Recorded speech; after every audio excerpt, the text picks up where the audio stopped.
ತುಮಕೂರು ನಗರದ ಸಮೀಪದಲ್ಲಿರುವ KB engineers ಸಂಘದ ಕಟ್ಟಡದ ನವೀಕರಣ ಕಾಮಗಾರಿ ವೇಳೆ ಕಾರ್ಮಿಕರಿಂದ ಬರಿಗೈ ಹಾಗೂ ಬರಿಗಾಲಲ್ಲೇ ಶೌಚಗುಂಡಿ ಸ್ವಚ್ಛಗೊಳಿಸಿದ ಘಟನೆ ಬೆಳಕಿಗೆ ಬಂದಿದೆ. ಸಾಮಾಜಿಕ ಜಾಲತಾಣಗಳಲ್ಲಿ ವೈರಲ್ ಆಗಿರುವ ವಿಡಿಯೋದಲ್ಲಿ ಯಾವುದೇ ಗ್ಲೌಸ್, ಮಾಸ್ಕ್, ಗಂಬೂಟ್ ಸೇರಿದಂತೆ ಸುರಕ್ಷತಾ ಸಾಧನಗಳಿಲ್ಲದೆ ಕಾರ್ಮಿಕರು ಶೌಚಗುಂಡಿಯೊಳಗೆ ಇಳಿದು ಮಲವನ್ನು ಹೊರತೆಗೆದು ವಾಹನಕ್ಕೆ ತುಂಬುತ್ತಿರುವ ದೃಶ್ಯಗಳು ಕಂಡುಬಂದಿವೆ. ಕೆಲಸ ನಿರ್ವಹಿಸುತ್ತಿದ್ದ ಕಾರ್ಮಿಕರ ಪ್ರಕಾರ ಆರಂಭದಲ್ಲಿ ಮಣ್ಣು ತುಂಬುವ ಕೆಲಸ ಎಂದು ಕರೆಯಲಾಗಿತ್ತು. ಸ್ಥಳಕ್ಕೆ ಬಂದ ನಂತರವೇ ಶೌಚಗುಂಡಿ ಸ್ವಚ್ಛಗೊಳಿಸಬೇಕೆಂದು ತಿಳಿಸಲಾಗಿದೆ. ಹೊಟ್ಟೆಪಾಡಿಗಾಗಿ ಕೆಲಸ ಒಪ್ಪಿಕೊಂಡಿದ್ದೇವೆ.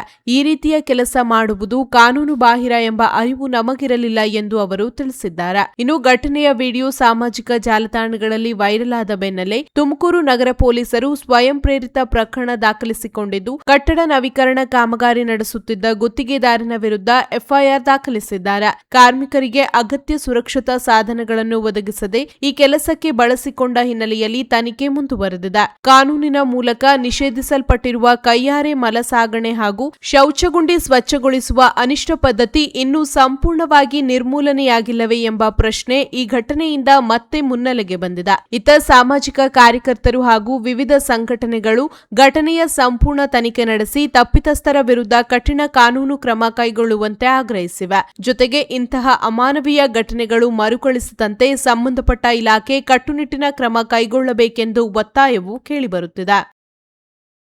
ಏನಲ್ಲಿ ಕ್ಲೀನ್ ಮಾಡಿದ್ದು? ಇದು ಪಿಟ್ಟಿಂದು ಸುಸ್ತಾಗ್ತೈತೆ. ಪಿಟ್ಟಿಂದ ಅದ್ರೊಳಗಡೆ ಕೇಳಿದ್ದ? ಯಾರು ಕಾಂಟ್ರಾಕ್ಟ್ರು? ಏನು ಹೆಸರು ಅವ್ರದ್ದು? ಅವರಾ? ಸುಸ್ತಾಗ್ತಾಯ್ತಾ? ನಿನ್ಗೇನು ಸೇಫ್ಟಿ ಕೊಟ್ಟಿರ್ಲಿಲ್ವಾ ಕೈಗೆಲ್ಲ? ಸೇಫ್ಟಿ ಹೆಂಗೆ ತುಂಬಕ್ಕಾಗಲ್ವ? ಹೌದಾ?